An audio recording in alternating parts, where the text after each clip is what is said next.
Hi, everyone. Welcome to Save News TV. I'm your host, AZ Hubbard, and thank you so much for allowing me into your homes because you did not have to. So, anyway, today we'll be talking about the Vatican and the alleged money laundering allegations. Okay? So before we get into it, I want to make sure you like, share, and subscribe to the channel. Share, so we can get this out to everyone. So, anyway, without further ado, let's get into what they're saying and how they're saying the Vatican is allegedly laundering money. Okay, everybody. This article is coming out of dnyuz.com. There is no author, so I can't give them credit, but as you know, I will have it in the comment section. So it says the Vatican is facing allegations it used a quote skeleton key for money laundering, end quote, by illegally manipulating bank transfers. Ooh, my. Woo. The city state former top financial cop who was forced out in 2017 has claimed that its payroll agency was able to alter the names and account numbers on transactions after they were made. Woo! Masking the identity of the recipients and senders. The implication would be enormous because it would have made it possible for Vatican officials to wire funds to private clients without revealing who they are, possibly enabling unlimited money laundering and violating the most basic anti fraud rules. The claims came at an awkward moment for the new Pope Leo the 14th as he seeks to boost his Catholic Church's reputation after decades of rolling financial scandals and a looming budget shortfall. The Vatican denies all the allegations, and people familiar with SWIFT, the organization that facilitates internal bank transfers, say that the Vatican is being accused of is technically impossible. Yet the allegations are being taken seriously because of the credibility of the people making them and because of the Vatican's history of misconduct. Accused of being a spy, what adds to the intrigue is how closely the allegations mesh with internal Vatican policies. They come from Libro Milone, former auditor of Deloitte and a top accountancy firm, who was appointed by the late Pope Francis in 2015 to fix the Vatican's finances after years of scandal and neglect. 2 years later, he was forced to resign after senior officials accused him of being a spy.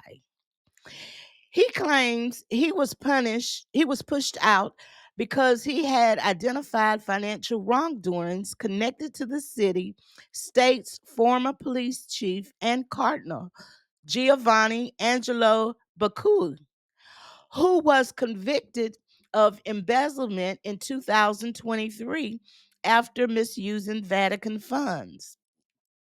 Malone first mentioned the apparent existence of tools that could edit international bank accounts numbers, IBANs, that's what the acronym for it is, in transfers in international SWIFT system last month. Following the collapse of the case, he brought against the Vatican for wrongful dismissal. The Pilar, a Catholic website, followed up with a series of articles signaling that Malone was sitting on a pile of potentially explosive material on practices uncovered during the time at his Vatican and was considering whether to deploy it as a bolster in his case. Describing the IBAN editing tool as a skeleton key for money laundering, the Pilar said that if proven, the Vatican would likely end up on international financial blacklists of the darkest kind, frozen out of international banking systems, meaning no money could come in or out of the city state except in literal physical cash. Oh, wow. This is getting juicy, y'all. No blackmail. In the press conference last week, Malone himself corroborated the allegations. However, he refused to provide additional documentation or go beyond what the Pilar journalist Ed Cordon reported. I have a piece of paper which says that they can change the transactions. They can change the names at any time, Malone said in response to a question by Politico. He also intimidated that he had further damaging evidence of malpractice in the city state, but again refused to say what, insisting that he didn't want to draw attention to himself. I'm not trying to blackmail anyone, he told the reporters. Malone said he first learned of the tool when he was asked to look into the Cardinal George's Pale, an Australian cleric appointed under the same transparency drive.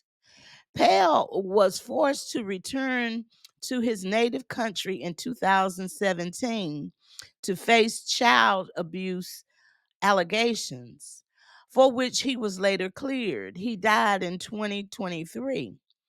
In a letter addressed to Malone and dated in 2016, a copy of which the Pilar shared with Politico, Pell said he had been alerted to the request from APAS, the Vatican's payroll system agency, to amend the controls in the SWIFT system and actions he described as potential illegal. Woo. Malone's office investigated Pell's claims, and the auditor flagged them to senior officials, including Pope Francis and the Secretary of State, Pedro Parolin, as well as the Vatican's chief justice official and the Vatican's internal watchdog, ASIF. But he received no response from the latter two, which he said had a duty to investigate.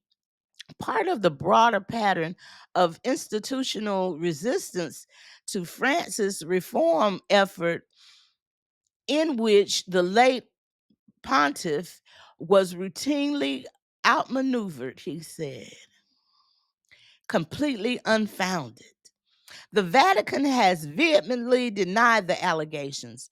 In a statement shared with Politico, spokesperson Matteo Bruni said that the claims are completely unfounded and that APSA had not served private clients in 2016 when the letter was sent. APSA did indeed shut down its personal accounts in order to exempt itself from oversight by the Council of Europe anti-money laundering agency Moneyval in 2015. But the financial tools might have been used before then or used to hide transactions involving private clients processed after that date. Condon argued in his blog post.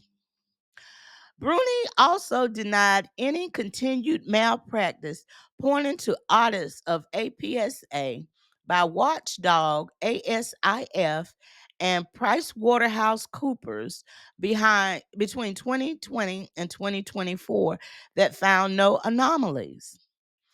A person familiar with how SWIFT operates speaks on the condition of anonymity, insists to Politico that it is not possible to alter the content of payment messages once it has been sent, owing to the use of verifiable digital signatures and high level encryption that applies also to Swift clients.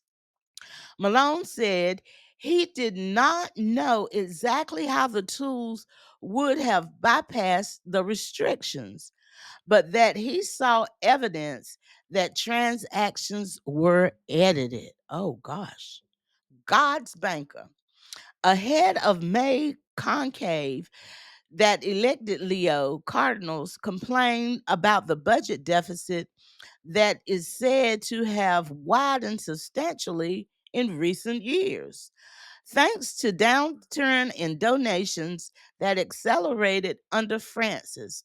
The new pontiff was chosen in part because he has seen as somewhat, excuse me, as somebody who could restore credibility among powerful donors, particularly in the U.S., insiders told Politico earlier this year.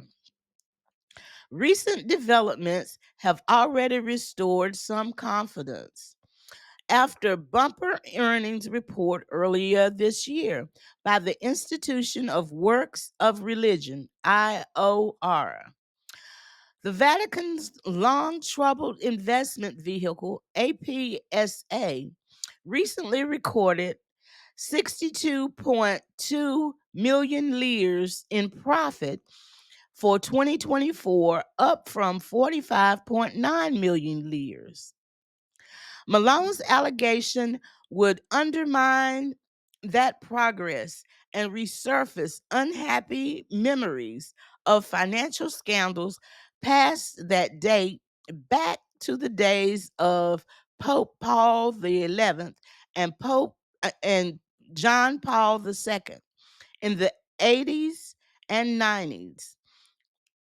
Italian magistrates investigated allegations that the IOR had been used to launder Costa Nostra profits to bankroll anti communist movements in Latin America and Eastern Europe. The investigations came after the Vatican connected Mali- Malaysia banker Roberto Calvino, dubbed, quote, God's banker, unquote, was found hanging under London's Blackfriars Bridge in 1982.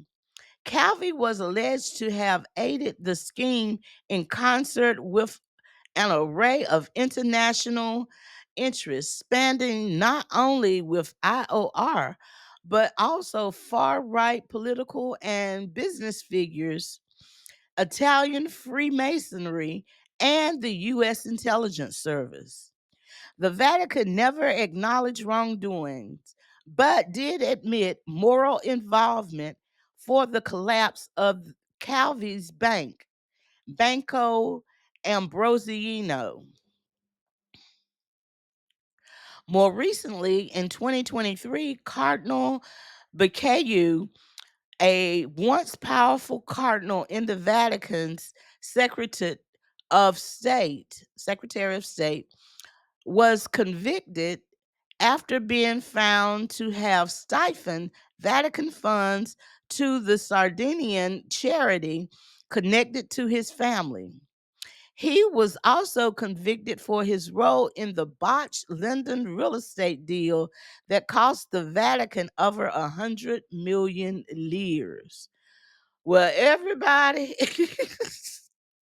this sounds like very intriguing novel versus what's going on in the real world at the Vatican.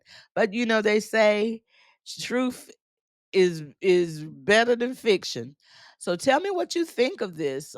Do you think that the Vatican is laundering money, or are these allegations unfounded? Get in the comment section and let me know. Make sure you like, share, and subscribe, and tell me what you think. Thank you again for tuning in to Save News TV. I truly appreciate you. Thank you, and have a very blessed day. Bye.